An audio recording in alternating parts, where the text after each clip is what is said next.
distancia. Igualmente, Vicente, muchísimas gracias por prestarme tus micrófonos. Es un honor estar aquí con tu audiencia y contigo siempre. Oye, mi querido Joaco, ¿cómo ves?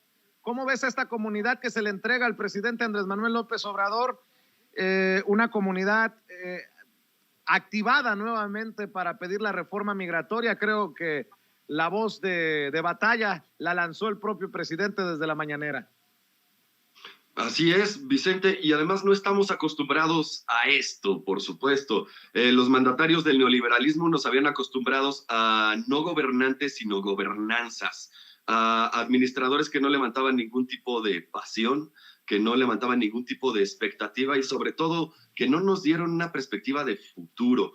Lo que estamos viendo actualmente, las demostraciones de cariño de la comunidad mexicana en Estados Unidos son muestras de que por lo menos México cuando vota por un cambio espera que haya algo.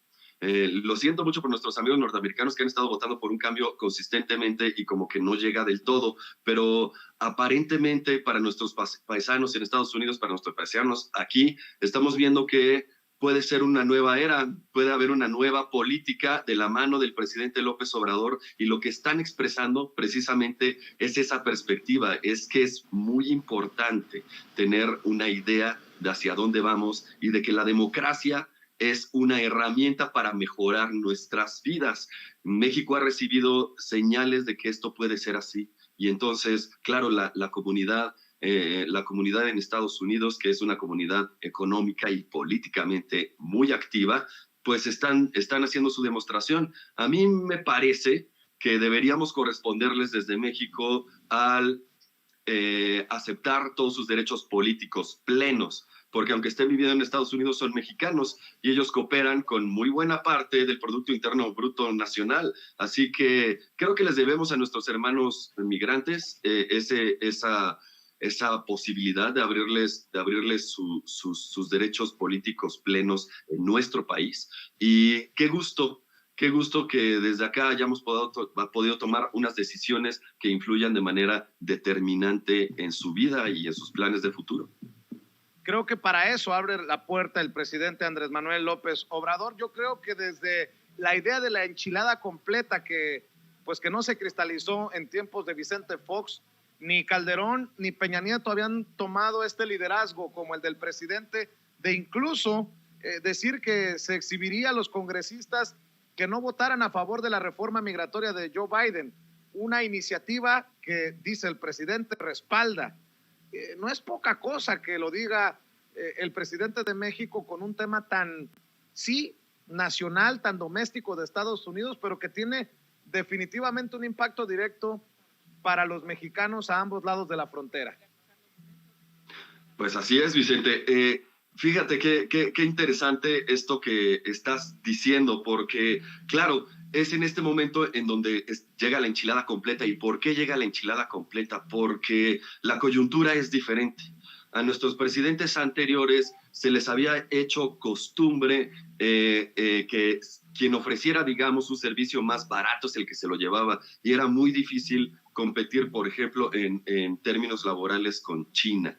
China tiene, en muchos sentidos, un sistema socialista que mantiene una base laboral con un buen nivel de vida. El problema es que si México baja sus salarios a niveles de China, pues nada más nos quedamos con la miseria sin el sistema social que sostenga a nuestros ciudadanos. Y es por eso que muchos de nuestros parientes, de nuestros paisanos, prefieren irse a otros lugares a buscar mejores oportunidades de trabajo. ¿Cuál es la diferencia ahora? El Tratado de Libre Comercio que firmó el presidente López Obrador con el entonces presidente Donald Trump plantea un crecimiento igualitario, que no existe el dumping laboral de este lado de la frontera. Queremos que no nada más que un crecimiento sea sostenido igualitario, sino seguro de las dos partes de la frontera. Estamos en las vísperas de una nueva era para Norteamérica en donde se tiene que consolidar la hegemonía de la región económicamente, militarmente y estratégicamente. Y México, por supuesto, es el socio más importante en esta coyuntura. México es el único que puede ofrecer la renacionalización, la reterritorialización de muchas industrias que hasta ahorita se fueron a Asia. Entonces, para la hegemonía de la región, nuestros trabajadores y nuestro territorio, nuestra industria es muy importante para los tres países. Así es, déjame mostrar imágenes, es un video corto, no sé si tenga audio, mi querido David, pero es la salida de la reunión bilateral entre Justin Trudeau y Andrés Manuel López Obrador, en el que se saludaron frente al mural pintado por Roberto Cueva del Río en 1935. Estas son las imágenes.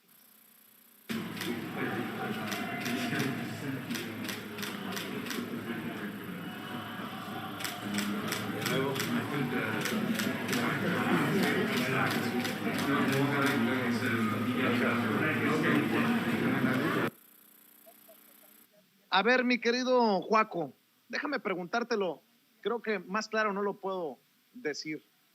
¿Es el presidente Andrés Manuel López Obrador en estos momentos el presidente con más legitimidad y con respaldo popular de América del Norte? Lo leía de Abraham Mendieta.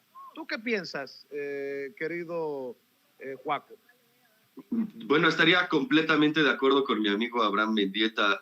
Me parece que además es una obviedad. El presidente norteamericano tiene por ahí de un 30 y tantos, 40% de aceptación. El presidente de Canadá, el primer ministro de Canadá está por ahí, más o menos por ahí. El presidente López Obrador les dobla los números. Es verdad, es el presidente más popular de Norteamérica. ¿Cuál es la diferencia? Justin Trudeau llega un poco como Enrique Peña Nieto, es decir, con una promesa de juventud y de renovar la política canadiense, y finalmente se ha quedado en el camino. Muchas de las cosas que han sucedido en Canadá o de las expectativas que los ciudadanos canadienses tenían con este nuevo gobierno, por desgracia, no se han cumplido. Y recordemos que el presidente Biden viene de una carrera electoral muy controvertida, y finalmente las personas que votaron por él estaban esperando un cambio radical de lo que había hecho su antecesor, que tampoco se dio, sobre todo en materia migratoria, en materia de libre comercio. Muchas de las cosas que su antecesor había hecho y que habían sido muy criticadas, el presidente Biden simplemente redobló la política, sin ser tan criticado, pero simplemente sus números en popularidad Joaco, pues no suben. Joaco, te lo pregunto por esto. A la hora de negociar temas candentes, ¿qué tan importante es esto? ¿Qué tan importante? Híjole, qué interesante pregunta, Vicente. Me imagino que en alguna reunión en donde algunos de los legisladores maiciados en Norteamérica puedan llegar y meter su queja sobre la reforma eléctrica, y afuera de la ventana está escuchando el presidente que le gritan presidente, presidente, presidente, pues yo creo que sí debe pesar. Si bien diplomáticamente, en términos de relaciones internacionales, no debería hacerlo, el hecho de que tengas tú una multitud abajo del edificio que te esté apoyando y seas el único, e incluso cuando digo Joe Biden está jugando de local, yo creo que tiene que pesar esa popularidad. ¿Qué pasa con otros presidentes populares en Latinoamérica? Que la relación con Norteamérica, con Estados Unidos en particular, no es tan fuerte, no es tan cercana. Cuando un presidente mexicano es popular en México, se siente en Estados Unidos. Eso es algo que nuestros paisanos van y expresan de ese lado de la frontera. Es un presidente popular allá. ¿Y este presidente qué resultados ves va a sacar de esta cumbre trilateral, de estas reuniones bilaterales, en momentos en que pues la oposición, yo sé que es la oposición moralmente derrotada, critica al presidente por no querer salir al extranjero? Ha repetido en semanas consecutivas acá a Estados Unidos, dirán que le ordenó Biden que se presentara a Washington, nótese mi sarcasmo, pero esta misma oposición que dice no hable inglés, pero pues yo no vi muy incómodo a López Obrador con Justin Trudeau, él hablando español, Justin Trudeau incluso hablando francés, así que ¿cómo ves estas reuniones y lo que se viene, que es la cereza del pastel más tarde? Bueno, la oposición tiene una opinión marcadamente imperialista, en el sentido en el que si no hablas el idioma del imperio no deberías ser considerado un interlocutor válido. Me parece pueril la queja, increíblemente pueril, Pero yo creo que pasando a la carnita de tu pregunta, Vicente, el presidente López Obrador en este momento tiene una ventaja gigantesca. Estados Unidos tiene un problema interno muy grande, pero el problema externo puede ser aún mayor. A los Estados Unidos en este momento están viendo que se está desacelerando la economía y que están perdiendo, aún más grave, hegemonía mundial. Esto viene, por supuesto, tiene como consecuencia toda esta crisis de los suministros, la crisis de los chips, la reindustrialización de Norteamérica, todo este tipo de políticas, y claro, la política migratoria y laboral, muy importante, porque van de la mano. Todas este tipo de políticas las puede realizar López Obrador porque tiene este bono popular, pero sobre todo porque la coyuntura se lo permite. Y déjame te digo que si hubiera sido alguien más dispuesto a agacharse, como lo hubiera sido a lo mejor Felipe Calderón, no tendría México la posición ventajosa que tiene actualmente frente a los gigantes de Norteamérica, y es gracias, claro, al presidente López Obrador, pero gracias a los mexicanos que le tienen confianza a su presidente, que lograron una victoria democrática contundente y que le están sacando frutos en esta coyuntura mundial tan importante, una crisis post-COVID, una crisis económica y toda esta reconfiguración de los suministros que va a suceder muy rápido porque, bueno, esta reunión va a lograr que se acelere este nuevo mundo y México va a estar muy bien parado en esta nueva posición. Joaco, ¿con qué cerrarías de aquí a lo que venga, ¿no? Porque nos pueden ganar las noticias de último minuto, pero ¿con qué cerrarías tú el análisis, tus comentarios acerca de la visita del presidente Andrés Manuel López Obrador a una semana de haber estado en Nueva York? A una semana de haber estado en Nueva York, así es, el presidente ha estado de gira en Estados Unidos estas últimas semanas y yo te diría que estemos preparados para una nueva relación con Norteamérica completamente diferente a lo que ha sido en los últimos años.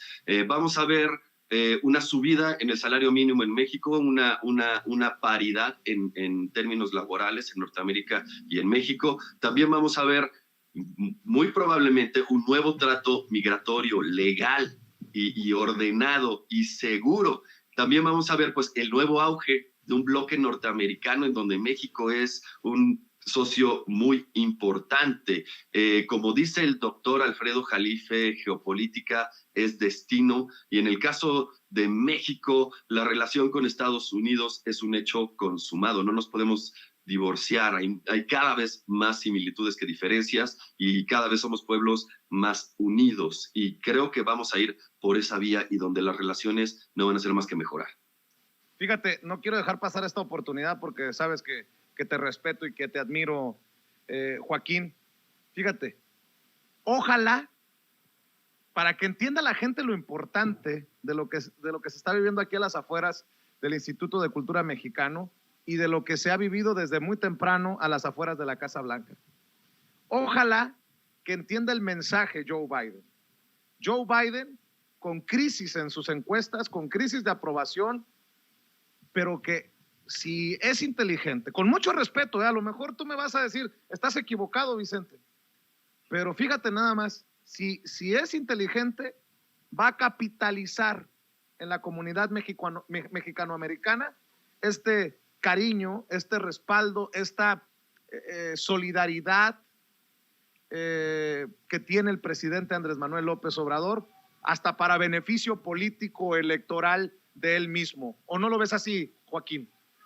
Fíjate qué aguda observación, Vicente, y tienes toda la razón. Si el presidente Biden, pero sobre todo si el Partido Demócrata Norteamericano tiene la suficiente visión, es suficientemente inteligente, sí deberían poder capitalizar ese bono democrático que tiene López Obrador en su favor electoralmente, como bien dices. Espero que sí. El problema es que de escuchar a los representantes demócratas en México, tú bien sabes que los legisladores en Norteamérica es legal sobornarlos, no le llaman soborno, le llaman cabildeo, lobbying. Entonces, cuando lanzan de repente algunos tipos de críticas, en realidad lo que están esperando es que el presidente los maicee. Esa es la bronca, que el Partido Demócrata no es una sola cosa y tampoco son tan, digamos, buenos planeando una estrategia hacia futuro, pero como tú bien dices, si fueran inteligentes, si tuvieran un poquito de visión y de oportunidad, capitalizarían esto electoralmente a su favor. Por supuesto que lo harían. Joaquín Ortega, ¿por qué no cerramos invitando a la gente para que te busque en redes sociales y en tus trincheras? Y yo quiero agradecerte por compartir en estos minutos tu análisis, tus opiniones para la audiencia de Sin Censura en un día importante y en una transmisión para nosotros histórica. Muchísimas gracias, Vicente. Pues ustedes me pueden seguir en redes. Estoy en Twitter, mi arroba es @juaco_org, que son mis apellidos. Estoy en Instagram, estoy en TikTok, donde no tengo mucho material. Y tengo por ahí un par de podcasts. Me buscan por mi nombre ahí en Spotify, pero sobre todo, todos los sábados conducimos un programa Incorruptibles en 4A República, canal de YouTube, con el maestro Daniel Marmolejo. Muchas gracias, Vicente, por el espacio. Un abrazo hasta Estados Unidos, a ti, a tu equipo y a todos nuestros paisanos. Claro que sí, muchas gracias, Joaquín. Salúdanos, por favor, al buen Dani, al maestro Daniel Marmolejo. Muchas gracias por acompañarnos en Sin Censura.